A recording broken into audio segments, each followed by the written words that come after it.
Seja bem-vindo, se inscreva no canal por gentileza. Resumo da sua novela Terra Prometida, 15 de fevereiro de 2024. Tobias dá um beijo em Leia e diz que errou e tem que arcar com as consequências e por isso que ele se entregou e sabe o que está fazendo. E ele diz o fato de ter se entregado pode atenuar sua sentença. Josué diz que espera que sim. Ele se retira com Zuma.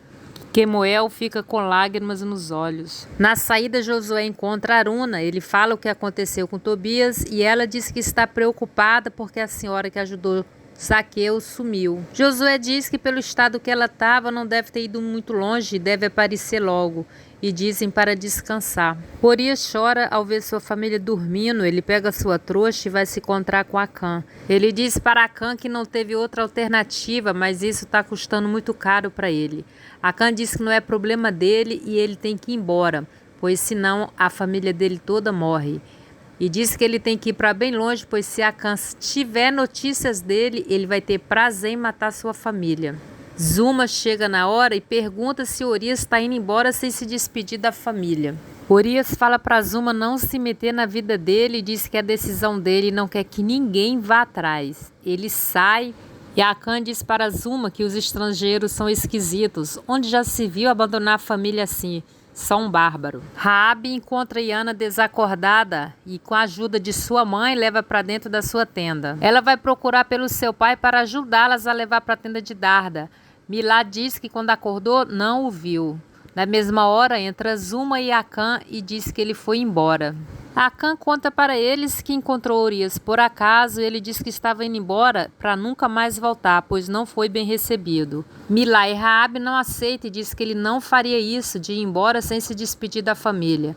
E Zuma diz que Acã está falando a verdade. Zaira pede perdão a Ravena e diz que teve um contratempo com os lagartos gosmentos. Ravena pergunta se ela está sendo feita de idiota por um grupo de crianças. Ela diz que jamais. E diz que vai pegá-los antes do próximo passo. Ravena então diz para ela pegá-los e levar até ela, pois o destino deles deve ser o fogo de grande d'água. Tileia está preocupada com os meninos. Ela diz que Zaira está esperando o próximo ataque. Lagartinho diz que ela vai se arrepender de ter cruzado com eles e ela vai ter que parar de sacrificar animais e criança.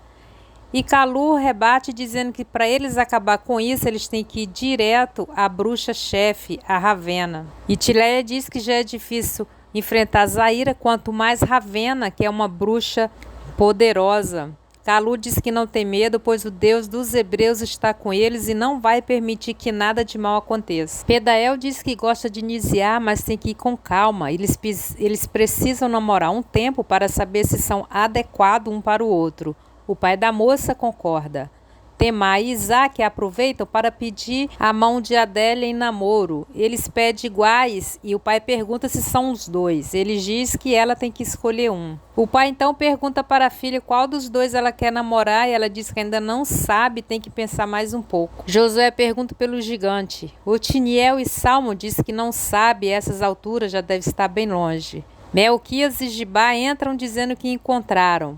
Quando José pergunta onde está, eles dizem, encontramos, mas perdemos depois. Zaqueu conta para Chaia que não foi fácil. Ela diz que para ela também não, em ver a alegria dos convidados e das outras noivas. Eles decidem se casar logo, mas agora ela não quer festa e diz que pode ser na tenda do sumo sacerdote, só com a família e poucos amigos.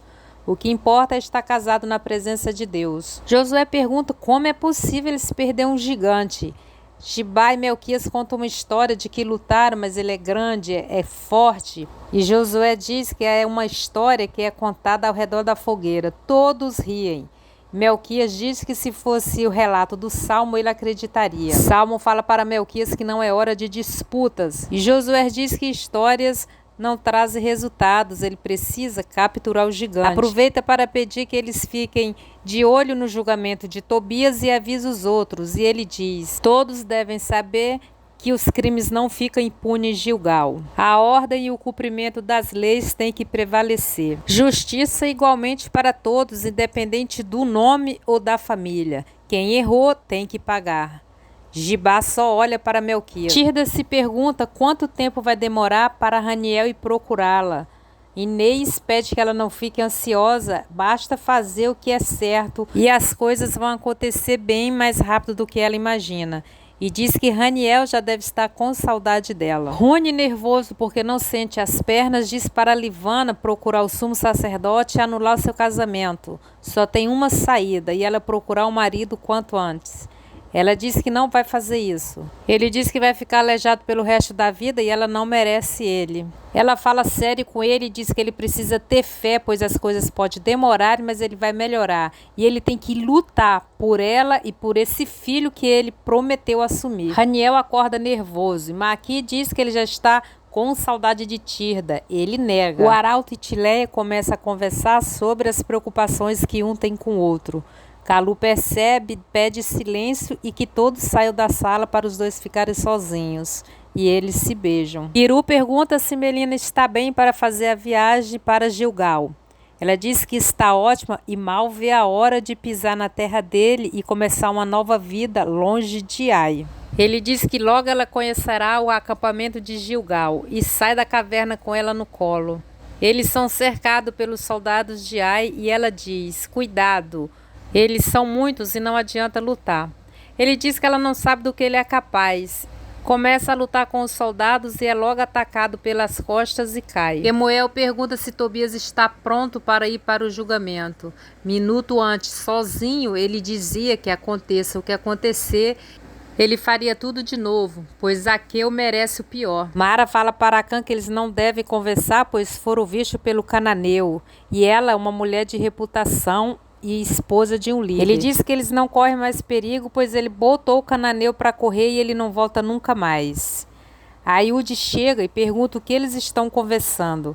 Acã diz que estava mandando um recado, pois queria falar com ele mesmo, e conta da mulher que viu na tenda de Raabe, que pode ser uma outra cananeia que eles estão abrigando. Melina e Iru são levados ao palácio. Yusuf diz para Melina que ela vai pagar caro a afronta que fez ele passar na frente de todos os nobres. Camille pede para ele se controlar e diz que ela é filha dele. Ela vai ser castigada, mas quem decide é ele, que é o pai. E Durgal diz para Yusuf que se fosse ele casaria hoje mesmo, pois quem fugiu no dia do casamento fugirá a vida toda. Camille gosta da ideia e diz que é melhor realizar o matrimônio. Depois ele decide a punição dela e a partir do casamento, Yusuf terá direitos sobre ela. Melina fica apavorada. Camille olha para o Iru e pergunta quem é esse homem. Ela diz que é um forasteiro que salvou a sua vida. Ela foi atacada por ladrões do deserto e ele lutou bravamente contra todos. Mas Camille diz que pelas roupas é um homem hebreu. E Durgal manda cortar a cabeça de Iru. Melina se ajoelha aos pés do soberano e pede que ele poupe a vida desse homem, pois ele salvou a sua. Durgal não aceita, mas Camille intercede ao irmão, dizendo que ele pode dar mais informações antes de morrer.